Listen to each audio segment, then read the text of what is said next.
अक्सर हमारा फोकस है ना खाने तक ही रहता है कि खाना ज्यादा खाते हैं इसलिए हम मोटे हो जाते हैं। इसके अलावा भी कई कारण हैं। मैं टाइम कम है सुबह के सेशन में कभी लूंगा तो मैं मोटे मोटे पॉइंट है जो लिखना चाहे लिख सकता है।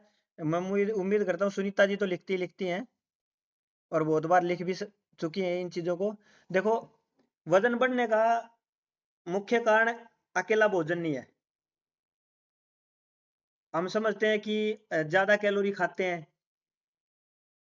एक कारण तो है कि हम ज्यादा खाना खाते हैं, ये एक कारण है कि इससे वजन बढ़ जाता है। दूसरा कारण क्या है?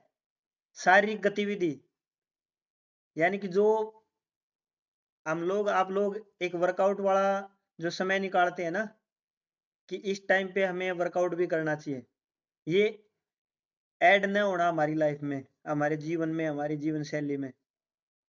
एक बिना टाइम के भोजन खाना कि टाइम नहीं है, ये काम कर लूं। अक्सर हमारी माताओं बहनों के साथ ये समस्या होती है कि पोचा पोचा और लगा लूं फिर खा लूंगी, बच्चे का टिफिन पैक कर दूं फिर खा लूंगी, ये कपड़े पड़े हैं फिर खा लूंगी, और वो फिर समय चला जाता है। हमें पता होना चाहिए कि हमारा मेटाबॉलिज्म किस टाइम पे पीक होता है, यानी कि हमारे शरीर में पित्त रस जो होते हैं, जो भोजन को तोड़ते हैं,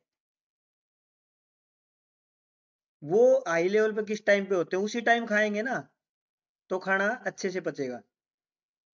एक आजकल रेडी टू मूव खाना मिलने लग गया हमें, पिज्जा, बर्गर, समोसे। एक जेब से, पर्स में से पैसे निकाले, खाना तैयार चुटकियों में। ले आओ भाई, श्यामलाल की रेडी से, रामलाल की रेडी से। मैं ये नहीं कहता कि खाते नहीं, खाओ, लेकिन उतना ना खाओ जो आपका मोटापा बढ़ा दे, जो आपको अस्वस्थ बना दे। इतना ही जंक फूड से परहेज रखो। चीट मील का दिन रख सकते हो आप, सप्ताह में एक बार, महीने में 3 बार। अगर 4 बार रखोगे तो फिर वही आदत पड़ जाएगी शरीर शरीर को। फिर प्रोसेस किया हुआ फूड जो भी होता है, चिप्स, कुरकुरे, इस तरह की जो चीजें आती है ना, पैकेट बंद जो भी चीजें आती हैं। अब सवाल आता है पैकेट बंद इस डब्बे का और अपने घर में अदर डब्बे का आने, वो देख लेना आप, ये कितनी मोटी परत से बना हुआ है, कितनी अच्छी इसकी सील है। दूसरी बात, हर डब्बे के ऊपर लिखा होता है, कोई इंग्लिश में पढ़ा, कूल एंड ड्राई पैलेस, इस तरह की कोई लाइन लिखी होती है। किसी ने पढ़ा है क्या? अगर पढ़ा हो तो एक बार परमिशन दे, पढ़ा है ऐसी चीज किसी ने? क्यों लिखा होता है? क्योंकि एक ये है तो ये प्लास्टिक का ही कंटेंट है, एक प्लास्टिक से ही बना हुआ है ना। तो प्लास्टिक जब भी गर्म टेम्परेचर में जाएगा तो आप सोच सकते हो वो गर्म तो होगा। और कोई भी प्लास्टिक की चीज वो 40, मतलब 4200 से ऊपर ऊपर बता रहा हूँ मैं, 4000 से 4200 के आसपास मटेरियल होते हैं जो मिले होते हैं किसी भी प्लास्टिक को बनाने में। तो इसलिए इनको बोला जाता है ये सेफ पैकिंग वाली चीज है। लेकिन 10 रुपए की जो कोई भी चीज पैक होके हमारे घर में आती है, उसमें कौन सी गैस भरी जाती है जिससे वो सामान काफी दिन तक खराब ना हो। और पहली बात तो कोई भी हम पैकेट खोलते हैं तो वो कितना अंदर से चिकना मिलता है, उसमें कौन सी ऐसी चीज लगी होती है कि जो उसमें पैकेट में कोई भी चीज आती है उसके साथ चिपकती नहीं। चिपकती तो है लेकिन उस चीज के साथ चिपक जाती है जो हमने खाना है, वो पार्टिकल हमारे शरीर में ही जाते हैं। फिर आगे से बात आती है, हम कोल्ड ड्रिंक वगैरह, मीठा वगैरह भी ज्यादा लेते हैं, इसलिए वजन बढ़ जाता है। हम ना चाहते हुए भी हम तनाव लेते हैं, जो हमारे बस की बात नहीं है ना, उसकी भी हम टेंशन लेके बैठ जाते हैं। ये किसी के बस की बात नहीं है। अब रिजल्ट क्या आएगा 1 साल बाद, मैं मान लिया मैं +2 में हो गया और उसका 1 साल बाद पेपर देने, उसकी टेंशन अभी से है। साइंस साइड लूंगा, आर्ट लूं, कॉमर्स लूं, क्या लूं, वो टेंशन रहती है। तनाव के कारण भी वजन बढ़ता है। फिर हार्मोन असंतुलन, ये हार्मोन असंतुलन एक मात्र एक शब्द है लेकिन इसको डिटेल से समझेंगे तो एक अपार संभावनाएं हैं इस, मतलब इसके अत्यधिक प्रभाव हमारे शरीर पे पड़ते हैं।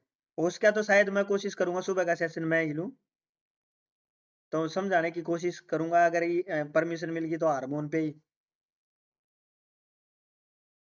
नहीं तो और अदर देखेंगे कोई। फिर इसके बाद हार्मोन के बाद आता है पानी। पानी हम पीते ही नहीं, कम पीते हैं पानी, जिससे हमारा मेटाबॉलिज्म स्लो हो जाता है। उसके बाद आता है मोटापा। आनुवंशिक होता है, किसी के माँ, किसी के बाप, किसी की बहन वो मोटे हैं, मतलब ज्यादातर माँ के पेट से ही आता है मोटापा, वो अगली जनरेशन में चला गया। उसके बाद आती है मेडिकल कंडीशन। भाई किसी को पीसीओडी है, किसी को डायबिटीज है, उस वजह से मोटापा आ गया। किसी की स्नैकिंग जो हैबिट है, वो रात को खाने की जो आदत है, उससे भी मोटापा बढ़ता है। हाँ जी, कुछ कह रहे थे? हाँ। चलो तो उसके बाद क्या है जी, कार्बोहाइड्रेट की मात्रा ज्यादा लेना। कार्बोहाइड्रेट वो हमारे अनाज में भी हो सकता है, कोई फल फ्रूट खाते हैं हम उनमें भी हो सकता है, चावल में भी हो सकता है। वो ज्यादा अगर लेते हैं तो एक तरह की कैलोरी बढ़ गई ना। उससे अगली बात आती है कम प्रोटीन लेना। प्रोटीन कम लेंगे तो हमें भूख ज्यादा लगेगी और हम ज्यादा खाएंगे, और भूख के ऊपर कंट्रोल नहीं होगा, इसलिए भी वजन बढ़ जाता है। फिर कोई भी जीवन शैली में वर्कआउट ऐड नहीं करते, ये बात दोबारा रिपीट कर रहा हूं, वर्कआउट ऐड नहीं करते तो भी बढ़ेगा। मान लिया डाइटिंग कर ली हमने, फास्ट रख लिया। अभी जो जो माता बहने फास्ट रख रही हैं, वो फास्ट खत्म होने के बाद, नवरात्रि खत्म होने के बाद सारी कसर नहीं निकलेगी जब तक इस ये शरीर मानेगा नहीं, कितना ही कंट्रोल कर लो। जैसे ही नवरात्रि खत्म होंगे फिर दोबारा से भूख लगेगी लगेगी, और जब तक जितनी भी कैलोरी आपने डिफिशिएट करी है, जितनी भी कैलोरी आपने कम करी है, वो दोबारा उसी जगह पे आ जाएंगी, खा खा के 3 दिन में, 4 दिन में, 5 दिन में। फिर एक हैबिट बना लिया, मान लिया फास्ट फूड खाते तो सब हैं, लेकिन हैबिट बनाने की, एक फास्ट फूड कोई भी चीज डेली या एक दिन में, 2 दिन में हमें नहीं मिली ना, तो मन नहीं मानता। अभी मैंने, फिर हमारे भोजन में क्या है, फाइबर की कमी होती है।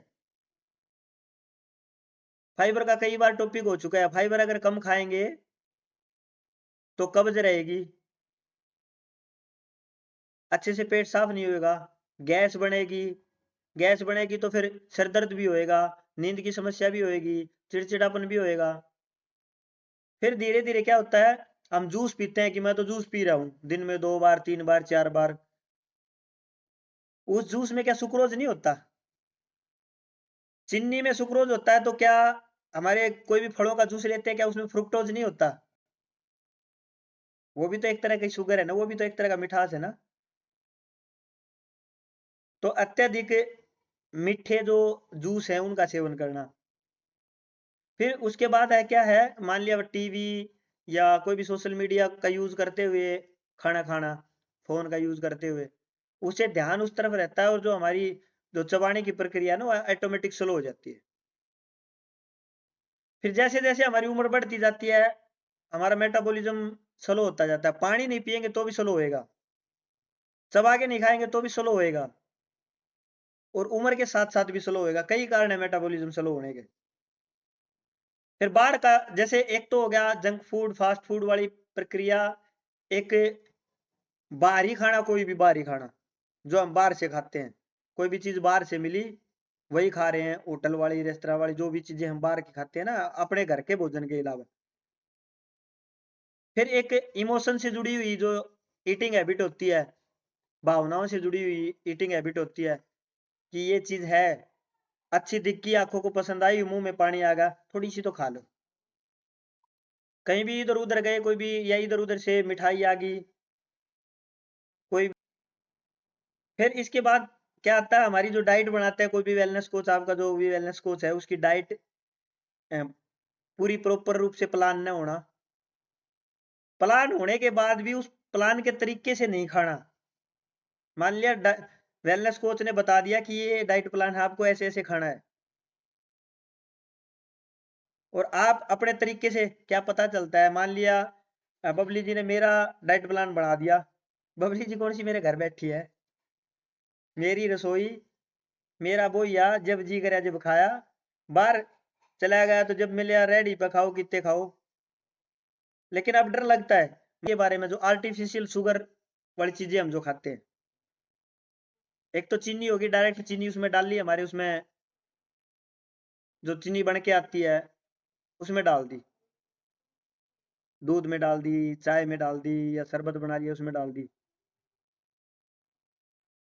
लेकिन प्रोसेस की हुई चीनी भी किसी न किसी रूप से, माध्यम से आर्टिफिशियल क्या होगी। रसगुल्ला बना दिया, आर्टिफिशियल ही हो गया वो। गुलाब जामुन आर्टिफिशियल ही है, कलाकारी कर दी ना चीनी के साथ। फिर उसके बाद आ गया भी, बहुत सारी चीजें ऐसी हैं लिखा हुआ, जैसे कि ये पैकेट है, इस पैकेट पे लिखा हुआ है लो फूड खाना या लो कैलोरी खाना, कोई भी प्रोडक्ट है। लेकिन लो कैलोरी लिखने से लो कैलोरी नहीं होता वो।